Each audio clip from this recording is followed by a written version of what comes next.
Hi, everybody. Charles from GMAT Ninja here. Welcome to episode 2 of our live critical reasoning series. Today, we're going to talk about assumption questions. Why assumption questions? These are the question type. This is the question type that I think has drawn in the most mythology in GMAT land. So I see all kinds of crazy gimmicks, all sorts of crazy ideas, when really what I want you to do is the same sort of thing we talked about in episode 1 of this series, same thing we talk about in all of our critical reasoning videos. I want you to keep it simple. I want you to keep it clean. If you hear really cool gimmicks for assumption questions, I want you to ignore them. And we'll talk about some of those as we go along today. So this is what we talked about as a broad framework for tackling critical reasoning. Get that heart of the passage. In this case, there's always going to be a conclusion. If there's an assumption, if you're being asked for on what assumption this argument depends, there has to be a conclusion, right? So get that conclusion. Get it in their words, not your words. Get the support, get it in their words, not your words. And that is the single most important thing. So people tend to think, oh yeah, and by the way, GMAT Day coming up soon. So next Tuesday, it'll be awesome. I'm moderating panels. They'll be really fun. We might get GMAT to show up. That'll be really fun. There's prizes, there's good stuff. So please come join us for that. All right, back to assumption questions. Where do errors come from? The temptation for a lot of people is to study logic and all sorts of different logical structures you can use for assumptions. Those aren't necessarily wrong. The problem is that's not where errors come from. Vast majority of errors on assumption questions come from two sources. The biggest one by far, 80% of your mistakes, it's misreading, it's misinterpreting. You missed their words, you turn it into your words. Paraphrasing kills on critical reasoning. It just does. So some of the examples I'm going to throw at you today are examples where most people, or at least a lot of people, miss a little detail. They miss one little thing in that conclusion, miss one little thing in that support, miss the question. That's source number one. Source number two is a little bit more subtle. Notice that this is exactly the same thing you're going to do for a strengthen or weaken question. So I think we're building this this session as assumption, strengthen, and weaken, or assumption and friends. It's because, hey, this is going to be the same. Strengthen, weaken, assumption doesn't really matter. You're going to do the same thing. Get me that conclusion. Get it in their words, not yours. Get the support. Get it in their words, not yours. Make sure you understand how those things fit together. Now, the logic behind strengthening and weakening is really easy. Like, you know what it means to strengthen the conclusion. You know what it means to weaken a conclusion. No problem. Assumption. It's like a strengthen question, but with one more dimension. Not only does it need to strengthen or maybe reinforce that conclusion in some way, it has to be necessary. And that's the tricky part. So that might be the biggest thing we work on today. So yes, clean process, clean, simple process. And then for each question we go through, we'll talk about, okay, do I need this? Do I need this? Does this reinforce the conclusion? Criteria 1. Is it necessary? Criteria number 2. If you're watching this live and you have questions, seriously, anything goes, throw them at me. That's why we do it live. Also so that I can make mistakes and you guys can laugh at me. And we will talk along the way about things like negation technique. We'll talk a little bit about anticipating answers. There's all sorts of funky stuff out there that isn't very effective. It's logically sound, but it isn't very effective. And we'll show you why today. All right. With that, again, live group, I'm counting on you. Let me know what you're thinking of this question. As soon as you get an answer, punch it into the chat. If you're totally lost, punch that into a chat. If you're down to 2 or 3 answer choices, please punch that into the chat. Makes it better for everybody. And with that, I will shut my mouth for a moment and let you enjoy this one.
And as always, if you need more time, hit that pause button. This is great. I'm seeing some disagreement from the live group a little bit here. It's great. It's time we picked one that's nice and tough. And again, I said this in episode 1, I'm not messing around in this series. We're going to give you some tough ones. So everything I'm choosing for these videos, at least for now, at least moderately difficult, typically a third or so, maybe a little bit more. Miss all the questions I've chosen for today, same as in episode 1. So think of that as like a, I don't know, 650-ish level question, something like that. All right. It's a lot to write out, so I'm tossing the conclusion up on the board, before I come back. What's the conclusion here? Pretty straightforward at the end. So people who would like, oops, I'm sorry, I'm having tech issues here. So people who would like to drink wine but allergic to sulfates can drink wines produced by these winemakers without risking an allergic reaction. Live group.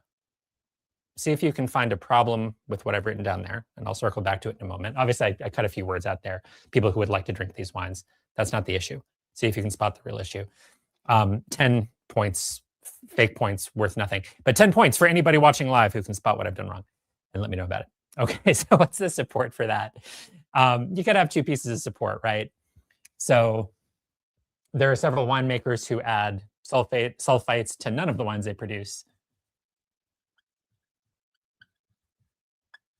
There are several winemakers, I'll abbreviate it, who add no sulfites.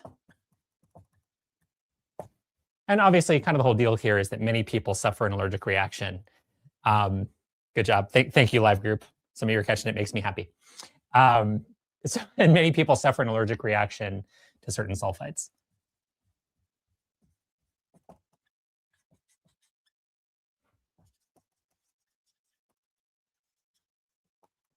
And just in the interest of time, to certain sulfites, we'll leave that there. Okay. Do you feel pretty good about this logic? Sure. So there are people who suffer allergic reactions to certain sulfites. There are certain winemakers who say we add no sulfites at all to our wines. Therefore, people who are allergic to sulfites can still drink those wines without risking an allergic reaction. And yeah. So, Aniha, thank you. You guys caught it. Taha, awesome. That's right. That's exactly right. So about a third of people missed this question, and I've already spoiled the surprise now.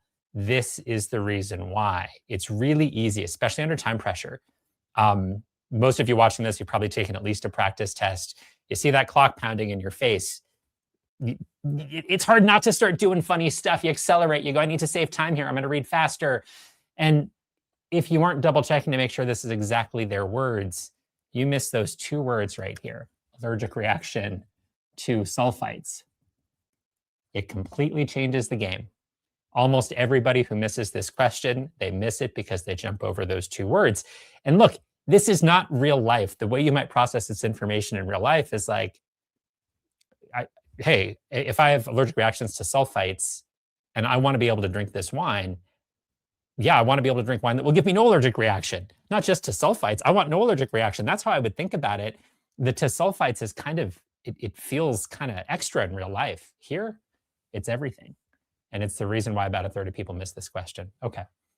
With that, what are we doing with an assumption question? Well, you're going to add this thing in here. You're going to add in our assumption, and it's going to be something, and again, I said this in the beginning, it's going to accomplish 2 things for us. It's going to strengthen or reinforce something, but it might be really subtle. It's going to strengthen or reinforce that conclusion in some way, but it might be just paving a very small pothole or just eliminating some reason why that conclusion couldn't be drawn. It might be very, very subtle and very small, but it will strengthen or reinforce in some way. Criteria 1. Criteria 2, it has to be necessary. So we need it. Without that, we can't answer this question. Okay. A, these winemakers have been able to duplicate the preservative effect produced by adding sulfites by means that do not involve adding any potentially allergenic substances to the wine. That sounds great. Wonderful. If I'm a wine drinker, I care about this. But this has nothing to do with the allergic reaction to sulfites. So for that reason, we can get rid of A, which I have not even written on the board yet. So A is out because the conclusion is only you will not have a reaction to the sulfites in the wine. So A is irrelevant. B, not all forms of sulfite are equally likely to produce the allergic reaction.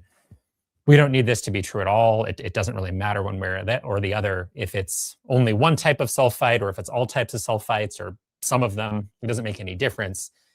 To draw this conclusion, the only thing we really care about is removing sulfites means you won't have a reaction to sulfites. That's it. Doesn't matter if it's one or multiple sulfites. B is out. I didn't see anybody in the lab group pick that one. C, wine is the only beverage to which sulfites are commonly added. Doesn't matter. Our conclusion is exclusively about wine, and it's wines made by these winemakers who do not add sulfites. So C is out. We're down to D and E, and the live group initially was split between D and E. Apart from sulfites, there are no substances commonly present in wine that give rise to an allergic reaction. This is great if we don't have these last two words. All we care about to draw this conclusion. So the conclusion is saying people who have allergies to sulfites can drink the wine without having an allergic reaction to sulfites. Doesn't matter if there's other substances present. And I really hope we like E. Sulfites are not naturally present in the wines produced by these winemakers in large enough amounts to produce an allergic reaction. Yeah, this has to be true, right? So if you'd have an allergic reaction because of naturally occurring sulfites, that's bad, right? So that would invalidate the conclusion. So we need this to be true. We need it to be true that if you're allergic to sulfites, naturally present sulfites won't cause the allergic reaction. Must be true, strengthens the conclusion, and E is our winner. Okay, hope you guys enjoyed that one. And again, I know I'm a broken record on this. You can watch lots of our videos for that matter. Oops, I'm having some tech issues. If you want to watch more of our videos, sorry, I'm pointing in the right direction. There you go.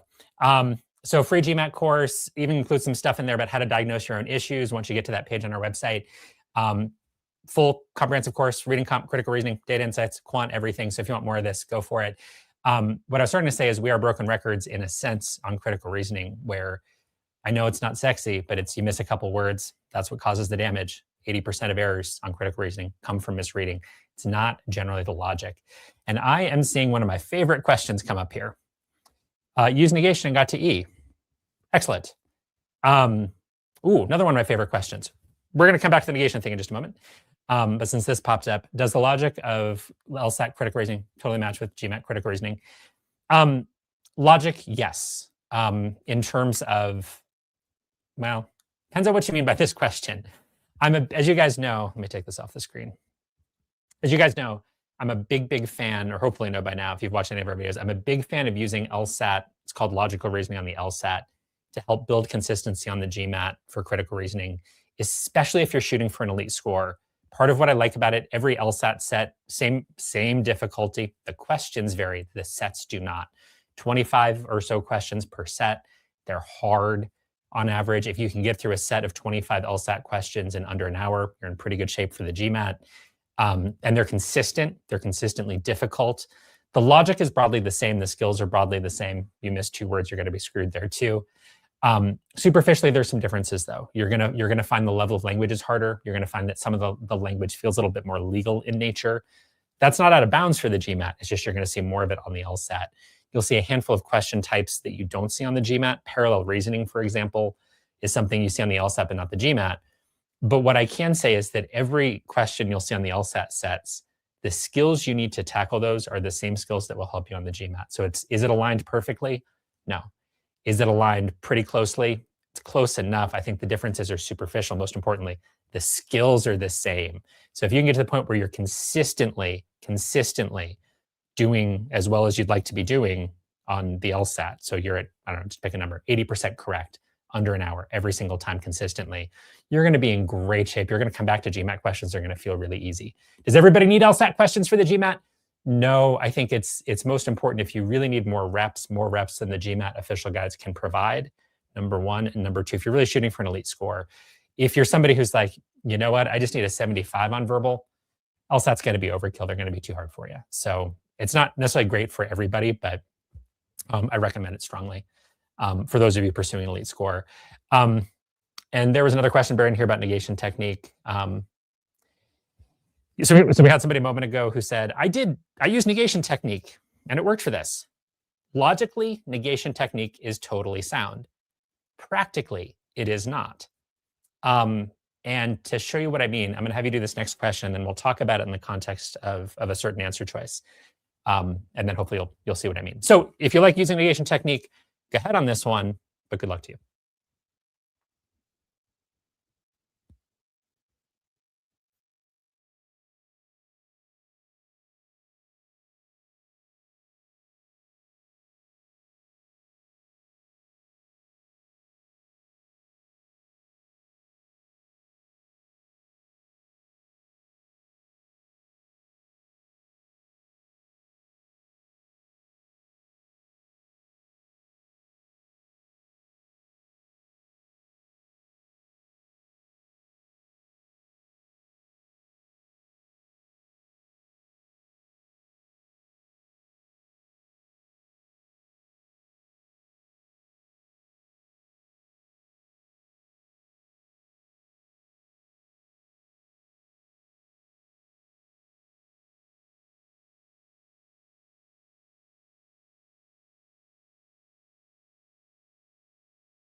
All right, as always, pause if you need a little more time.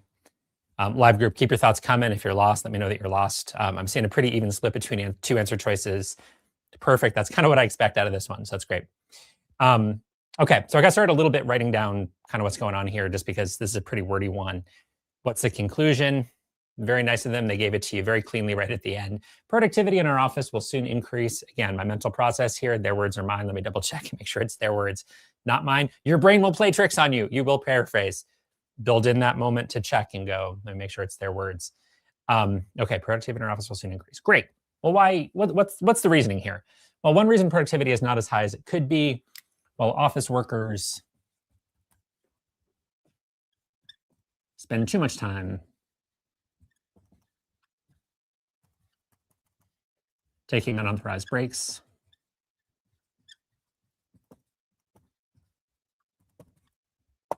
Okay, so now they're going to make a change, right? So since the number of office workers assigned to each manager will soon be reduced, so number of office workers per manager will soon be reduced. My marker is talking a lot today. Not reduced. And then managers are going to supervise workers more closely, and then to make sure that they're not going to take on unauthorized breaks, right? So managers will supervise more closely.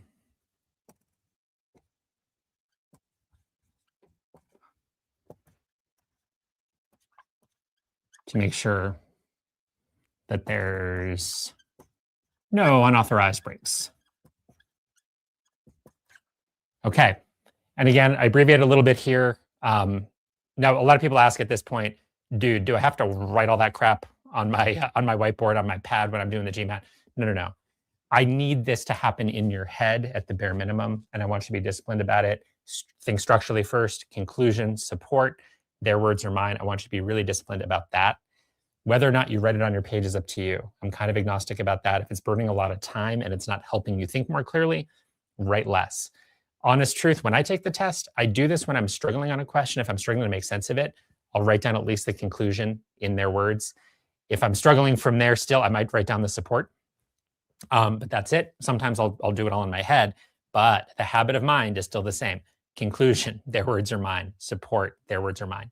Do that, whether or not it's on the board, totally up to you. Okay. And then always take a moment before we move on to the answer choices. Again, smart investment in the passage. That's where efficiency comes from. Don't shortcut the passage. Then you'll spend an eternity on the answer choices. So, okay, do I understand how this fits together? Sure. So, hey, office workers spend too much time taking unauthorized breaks. That's one reason why productivity is not as high as it could be. So the number of office workers assigned to each manager is going to be reduced. So the managers can supervise people more closely, make sure there's no unauthorized breaks. So we're going to get rid of the unauthorized breaks, and therefore we'll have higher productivity. Makes sense. Now, I want to address something. I don't actually see anybody in the live group asking about this. But one question I get all the time, or things that we see out there. I worked for a test prep company a long time ago that had us teach students to look for the gap before they move on to the answer choices.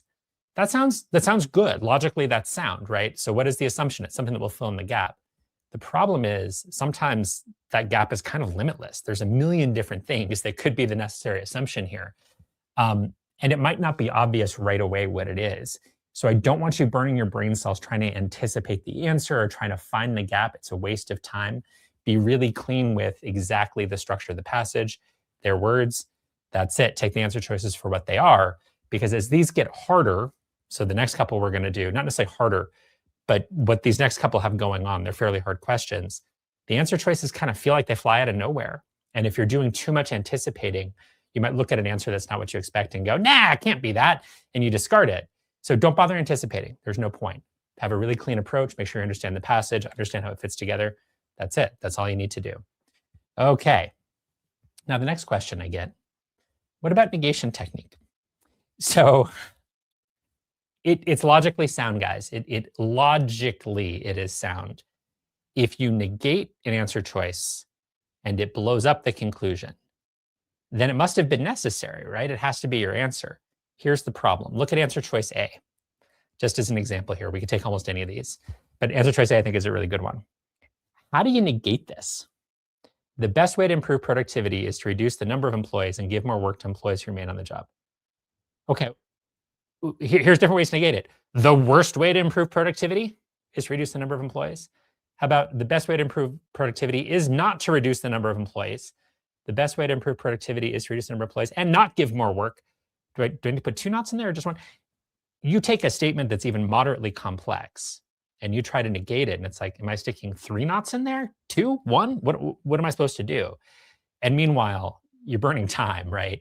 So not only is it really hard to execute cleanly on some questions, it just takes time. And you don't need to do that. Again, keep it simple. 2 criteria. Does it strengthen or reinforce that conclusion in some way? Criteria 1. Criteria 2, do you need it? That's it. Keep it clean.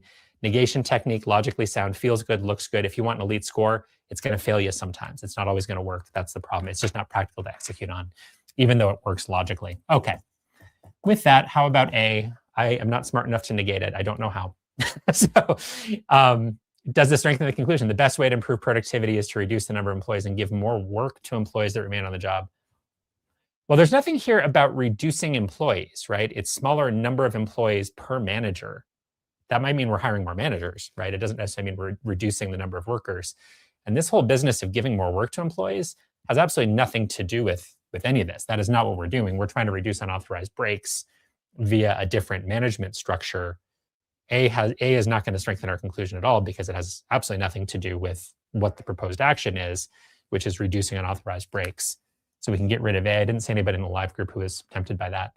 B, office workers are spending more time now taking unauthorized breaks than they used to. Hey, you could argue that this kind of sort of strengthens. I wouldn't be mad if you said, yeah, this strengthens kind of, okay. But it also doesn't matter at all whether people are taking more unauthorized breaks than they used to. All that matters is that it's a reason why productivity is not as high as it could be. There's too many.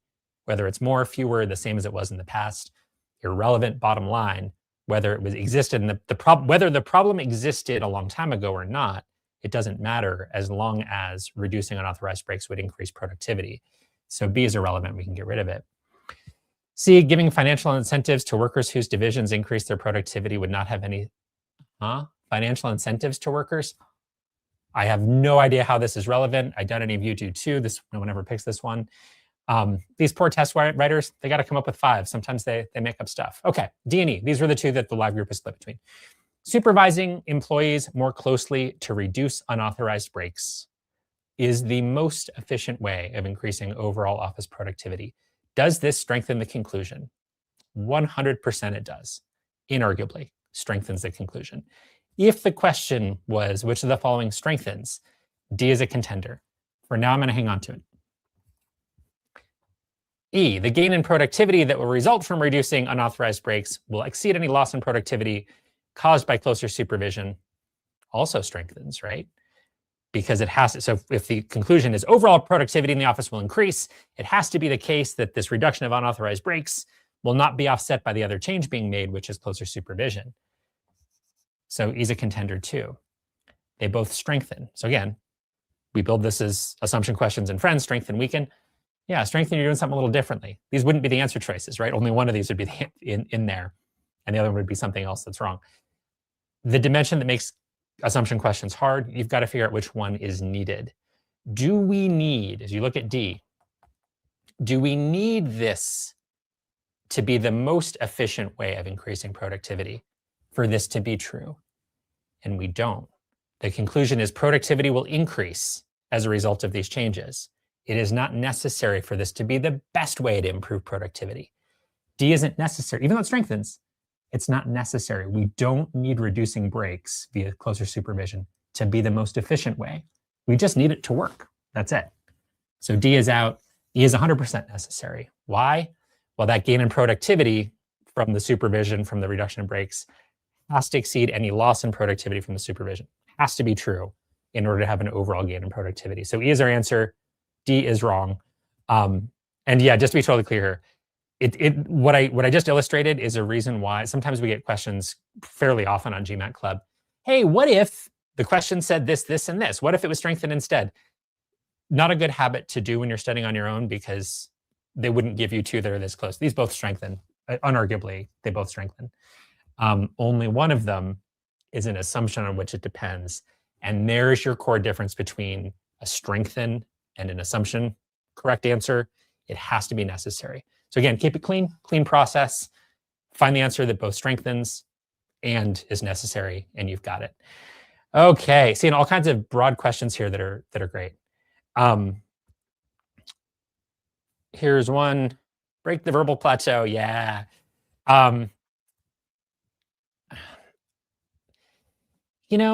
81, 82, my bet, and I could be wrong, right? I mean, any number of things could be going on. I know I've seen it in all these live sessions. Thank you for always being here week after week. So I've got a sense of how your brain works a little bit from seeing these sessions, but obviously a lot of things could keep you plateaued at 81, 82. It could be that that's just the limits of your reading ability. Could be. I doubt it. I doubt that's the case. My bet is that there's something in your process, and I know this is a very generic answer, but it's also almost always true. All the hundreds and hundreds and hundreds of students we've taught over the years, when we see somebody who's plateaued, but the issue is not reading ability, and again, it's rarely reading ability. It can be, but it's not that common anymore. Then it's something in your process that just isn't clean enough. Maybe you're falling in love with certain answer choices. So again, so I don't think you are doing this, because I don't know that I've caught you doing it in the live sessions, but the sort of thing I see people do is, hey, under time pressure, you might go, oh yeah, D's good, and you don't really read E, so you pick D because it's plausible and it seems right, and you don't give all 5 answer choices equal airtime, right? So that's falling in love with answer choices. If that happens just occasionally, that can cost you a couple points, right? You can miss something that's really easy for you. Sometimes it's rushing through the passage just enough. Sometimes it's getting a little bit too stubborn. So one other thing about time management, for the most part on verbal, good time management comes from good process. If you do this every time and you get really good at it, becomes automatic, you're going to maximize your efficiency eventually. Same idea for reading comprehension, all the things we talk about in these videos. If you execute that, you will maximize your efficiency over time. Now, sometimes you get down to 2 answer choices, and man, it's tough. Most of the time when you struggle on a question, it's going to be the last 2 you're down to, right? Because they came up with one really hard wrong answer that's really hard to eliminate. Typically, you're going to be down to 2. Don't spend forever. If you spend 30 seconds, 40 seconds between the last 2 and you just can't see it, don't get sucked in. A lot of people kind of get caught in this, and you're already pretty good, right? You're at 81, 82, right? You're already doing pretty well. You probably have the feeling that you can answer almost everything. You probably can answer almost everything. You'll get a few wrong. Don't let yourself get sucked in. Some people will spend 5 minutes on a critical reasoning, and 3.5 of those minutes are on the last 2. So don't let that happen to you. That's another thing that can kill your timing, and then you rush and you scramble, and then your technique falls apart and you miss 1 or 2 questions you shouldn't miss. So nothing too sexy here, but focus on consistency, both in terms of how you use process elimination, how you process passages, reading comp and critical reasoning. Don't let yourself get sucked in. Consistent pacing the whole way. Don't start rushing. Have no idea if any of that is relevant for you personally, but those are some of the things we typically see. And there was one other broad question here I really liked, and it is so far back in the live chat, I'm having a hard time getting to it. There we go. Okay. Great general question about verbal, and I know this is a specific video on assumption questions, so I'll try to go through this quickly. If your verbal processes are set and you feel good about how you're performing, that's a big if, and your performance is consistent, and let's say you have a long ways to go on quant and data insights, I don't want you to drop the verbal. I want you to make sure you're staying really consistent, and even when you feel like you've hit the level you need to on verbal, if your verbal's behind the other 2, behind where you want to be in the other 2 sections, don't drop verbal. Keep practicing. I don't need you to do a ton of it, but I want you to do at least some verbal. Maybe it's a 10 or 15 question set, maybe more if you have the appetite for it, 3 times a week, because it's really easy. Once you get your process down and get consistent and your processes are set, if you neglect verbal, those processes will erode and you'll start getting a little bit sloppy.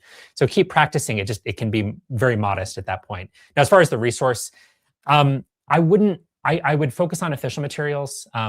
The GMAT Club tests, big upgrade, by the way, coming up in those tests. I think it's getting released next week. So there's going to be some really cool stuff in there. I'm a fan of those tests in some ways. But verbal questions in particular, man, it is hard for anybody to produce non-official ones that are as good as the real thing. Stick with official.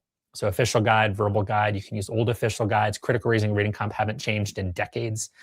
And if you need more, there's always the LSAT. So stay consistent, even if you're really happy with how you're doing on verbal. Stay consistent. Keep it in your life. Modest amounts of prep, but official stuff. GMAT, LSAT. Okay. Have I gotten all the general stuff? That's pretty good here. Thank you so much for the kind words, everybody. Really appreciate it. Yeah, 28th of April, come see us. GMAT Day. It'll be fun. All right. Question number 3. Yeah, how about it?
All right, pause if you need to, as always.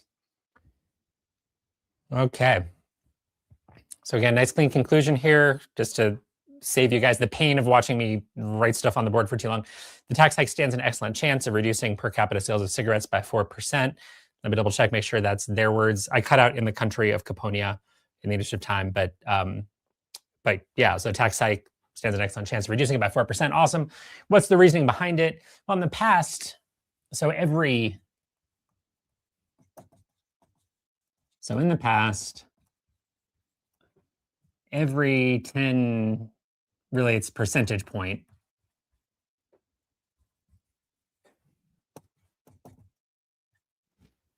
increase, sorry, I got lost there. Increase in cigarette prices has decreased per capita sales by 4%. So every 10 percentage point increase in cigarette prices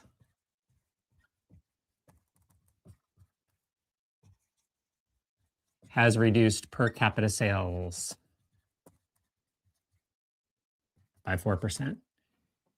Okay. What else are they saying is the reasoning behind that? So they're about to increase taxes by 9 cents a pack.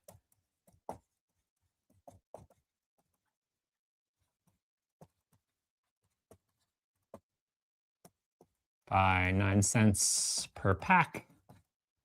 And the average price of cigarettes in Caponia is and has been for more than a year, 90 cents per pack.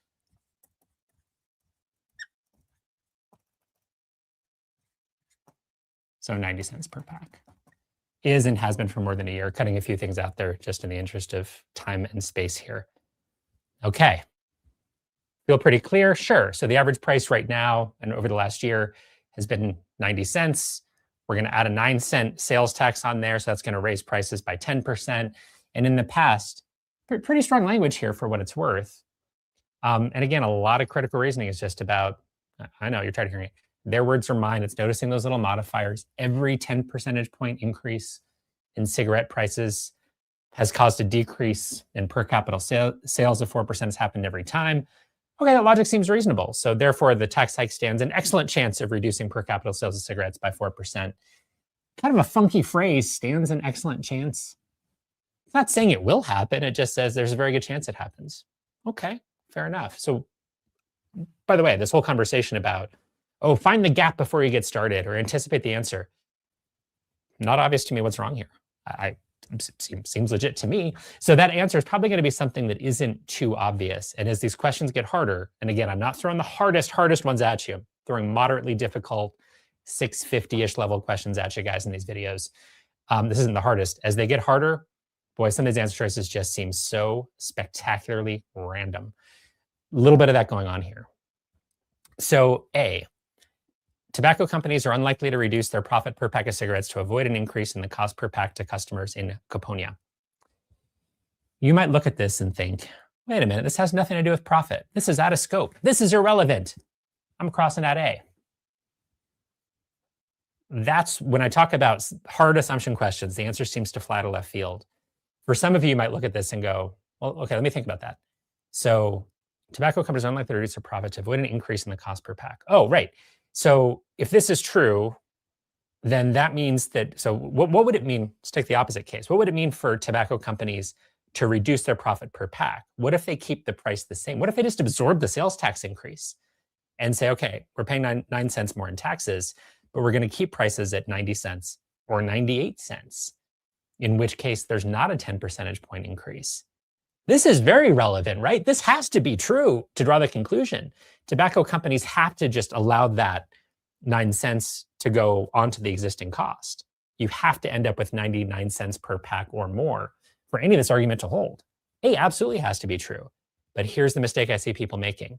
The passage didn't mention profit. So this is irrelevant. I'm crossing it out. Catch your brain when it says that, especially on assumption questions. Don't word match. Hey, it doesn't say anything about profit. A is wrong. No. Think about what it really does. What you're doing on assumption questions, you're adding that assumption in, thinking about how it functions. What does it do? What does it actually do? Here it's like, oh yeah, that does kind of pave over a big pothole. It does remove a big potential objection. What if that 9 cent sales tax doesn't result in a 10% price increase? Whole argument falls apart. We absolutely need A. I'm keeping it. Bottom line, don't word match. Think about what it actually means. All right. B, previous increases in cigarette prices in Caponia have generally been due to increases in taxes on cigarettes. Doesn't matter why, right? So in the past, every 10 percentage point increase has caused this effect on sales. Doesn't matter where those price increases came from. So B is out. Whether those came from sales taxes or not, doesn't make any difference. Price increases, we see this relationship. C, any decrease in per capita sales in cigarettes in Caponia will result mainly from an increase in the number of people who quit smoking entirely. Doesn't matter where the decrease comes from, right? It's per capita sales. Could be people cutting back, smoking fewer cigarettes in a day. Could be fewer people starting. Could be some people quitting. Doesn't matter what the mechanism is. So C is out. D, at present, the price of a pack of cigarettes in Caponia includes taxes that amount to less than 10% of the total selling price. See, a fair number of people picking this one, and I think it's a couple different reasons. One is the behavior I see on this question a lot is people who said, no, profit's irrelevant. It doesn't mention profit. They cross out A. And now they're going to start seeing ghosts here because one of these has to be right if you crossed out A. So people start kind of falling in love with them. But let's talk about why it's actually wrong. So at present, the price of cigarettes and component include taxes that amount to less than 10% of the total selling price. Right, but think about what the relationship here is. Regardless of the reason for that increase. So what are we given in the passage? 10% increase in per pack prices, 4% decrease in per capita sales. Doesn't matter where the price came from, where the price increase came from. It's irrelevant to our argument. You increase prices by 10%, it's going to cause this 4% decline in per capita sales. So it doesn't matter if that 90 cents in a pack price right now, doesn't matter if that 90 cents is zero taxes, could be 80 cents in taxes. Doesn't really matter where that comes from. As long as all of this is true, it really doesn't make any difference what exactly comprises that 90 cents. So D is out. E, the number of people who smoke cigarettes has remained relatively constant for the past several years. Doesn't really matter, right? What's the evidence that's presented in the passage? In the past, every 10% increase in prices causes a 4% drop in per capita sales. Doesn't really matter if things are fluctuating. We don't need that to be true. Could be the case that it's already on a downward trajectory, upward trajectory, fluctuating, staying constant. Doesn't really matter. If this relationship holds, you'll still be able to draw the conclusion. We really don't need E to be true to get there. All right, so our winner is A. All right, guys. Yeah, agreed. I'm trying to throw ones at you that are no joke. So again, typically what I'm going for in these videos, I might change it up later in the series. Things that about a third of people miss, that's a lot. That's a lot. So these are tough. Okay, lots of questions kind of out here. Anything you want to answer right now? Yeah, great question, Sky. And then we'll hit one more question before I finish up. I love this next one because it has some of the same dimensions as, I'm pointing in the wrong direction, some of the same dimensions as the cigarette one. Yeah, so what's the best way to utilize the resource? A couple things here. One is everything you use, right? You want to use everything you do, especially practice tests, but certainly official guides. Don't just do blind reps, right? Every time you sit down and do a set, it should be to work on a certain skill. So verbal in particular, verbal's funky because it's not like you're memorizing facts, right? Data Insights has a lot of that going on too. So does quant, really. But verbal, since that's what we're talking about here, it's about process, right? It's about kind of how you focus your energy, how you focus your attention, what you focus on, maybe what kind of notes you take if you're a note taker, how you use cross-examination. It's all process, right? And if you're just doing set after set after set, and you're doing it the same way every time, you're not going to improve. So the subtle thing, it's subtle. It's hard to know whether you're just doing reps for the sake of it or whether you're doing reps with some sort of intention. But I want you to fight to say, okay, that last set I did, last time I practiced, or last time I watched a video, hey, I came here live, did this video, I missed these questions, and I saw that I was making the mistake of eliminating things that had something that felt irrelevant to me instead of really thinking about it. Or I was paraphrasing, I turned into my words, not the author's, or whatever mistake you're making. Then when you sit down for the next set, I want you to think, okay, I'm going to focus on that. I'm going to make sure that every time I'm asking myself, their words are mine, or every single time I'm using cross-elimination in a really thoughtful way, not in a knee-jerk way. Hey, I didn't mention profit, I'm eliminating it. So every time you sit down to practice anything on the GMAT, I want you to think, these are the techniques I'm going to work on. These are the techniques I'm going to apply.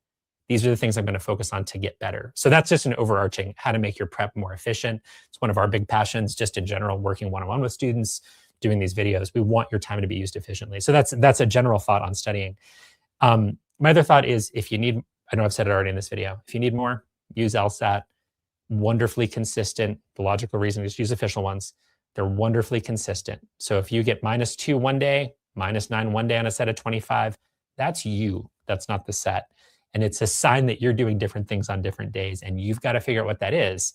Because if you're -2 guy one day, -9 guy the next, I don't know who's showing up on test day. I don't want -9 guy, I want -2 guy. So LSATs are a great mirror held up to you to kind of say, here's how consistent you are. So make the reps count, make every rep count for everything. Piece of advice number 1. Piece of advice number 2, if you need to stretch, LSAT's great for it for critical reasoning and reading comp. You can also, again, use old official guides, old verbal guides. As long as those questions are official, you could literally use questions from GMAT books published 20 years ago. They haven't changed. Critical reasoning and reading comprehension, the style has not changed. The test has evolved in other ways. Reading comp critical reasoning, it's been the same forever. All right. Julia, great to see you. Yeah, welcome to critical reasoning. It's like the test makers are not out to trick you. They're not out to get you, but your brain will play tricks on you. You'll start kind of bringing reality in, and you'll start kind of trying to throw things away. This is what happens, and that's why I'm such an advocate of clean, consistent approach. Don't give your brain a chance to play tricks on you as best you can. It takes time to get better at it. Great to see you. All right, we've got time for one more. Yeah, here you go.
As always, pause if you need to. Live group. Nice.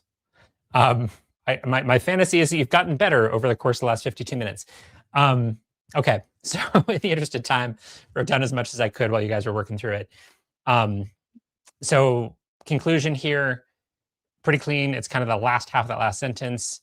The mosaics of Sepphoris were very likely created by traveling artisans from some other part of the Roman Empire. What's their support for it? Well, hey, we've got these the hare, a partridge, various Mediterranean fish in there.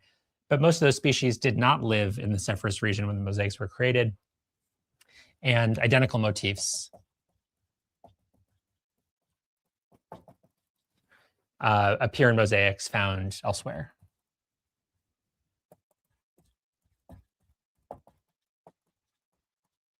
Yeah, it doesn't say elsewhere. I think it's found in other Roman cities. What exactly to say there? Yeah, found in other Roman cities.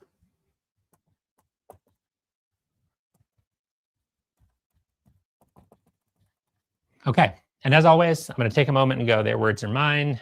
It is in this case, I think, even though I'm writing fast, trying to save some time.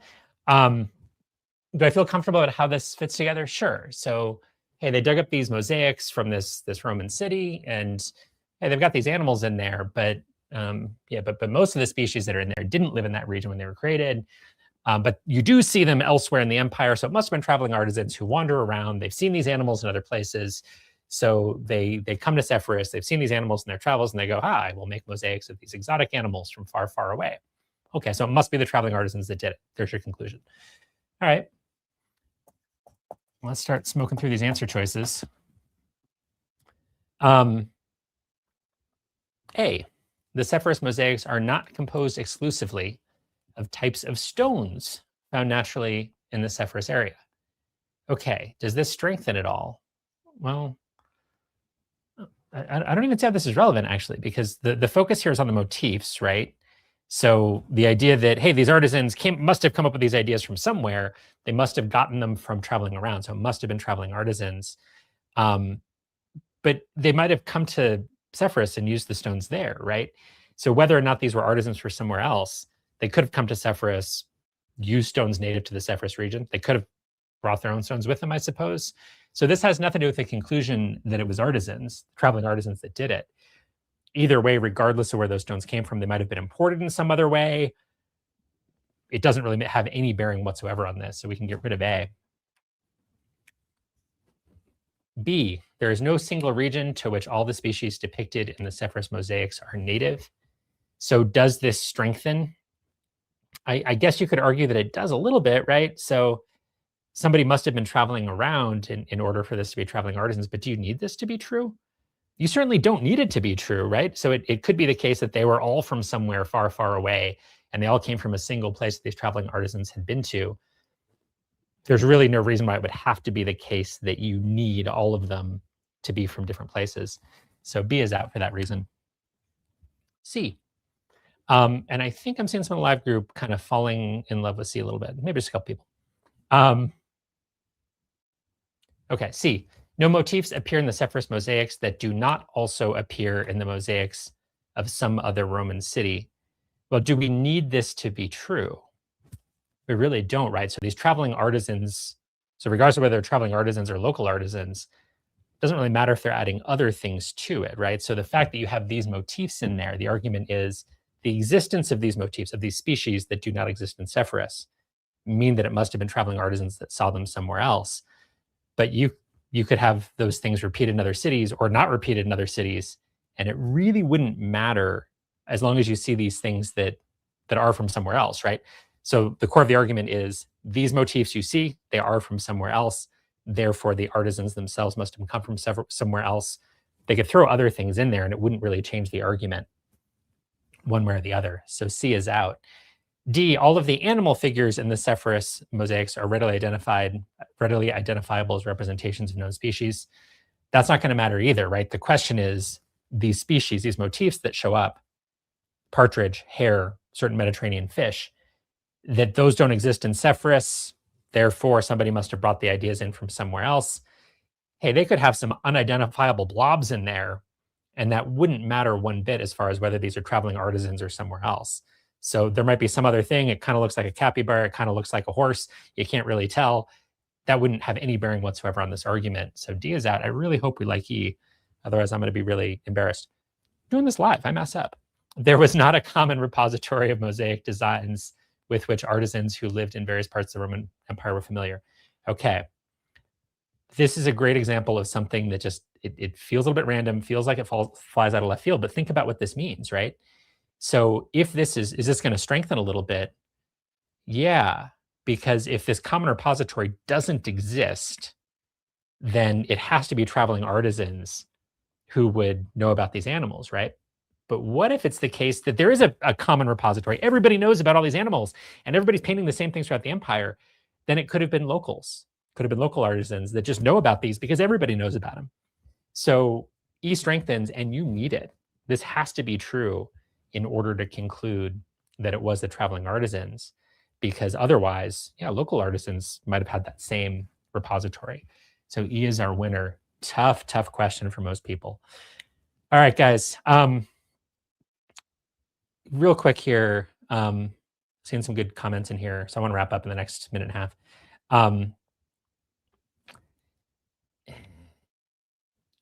couple things here. One is, so Dino, great to see you as always. I would be very careful with negation technique. I don't even recommend using it. So that's the biggest thing. And also kind of as discussed, I think you asked this question before I talked through A, the type of stones really don't matter here, right? So it could be traveling artisans or local artisans using local stones or not using local stones. They could have been imported. It has no bearing on this argument, which is because of the motifs. This is why we know it's traveling artisans. So for other reasons, I think A is irrelevant. And also my caution here is I would be careful not to negate, just because it gets really, really messy. Again, is it logically sound? Sure. But I would try to avoid that habit and just think, okay, if this is true, does it strengthen? And do I need it? So try to keep it really clean as you go through. All right. We are out of time, so we're going to call it here. If you guys enjoyed this, thank you so much, Live Group, for sticking with us all the way through. If you have friends who are studying, please invite them. Like more people barking at me. I love the comments. I love the pushback. I love seeing some of the same names over and over. Love it, love it, love it. So please invite your friends, you guys. And yeah, we'll be doing this every Wednesday till you get tired of me. If there's anything in particular you want to see for critical reasoning, as always, let me know. Tag me at GMAT Ninja Tutoring on YouTube, at GMAT Ninja over on GMAT Club. We'll see you on GMAT Day. I'll be talking lots then, moderating panels, talking about good stuff. That's Tuesday, April 28th, 2026. And then Wednesday, as always, I'll be here, more critical reasoning. Let me know what you guys need. All right. Thanks, everybody. Have fun studying.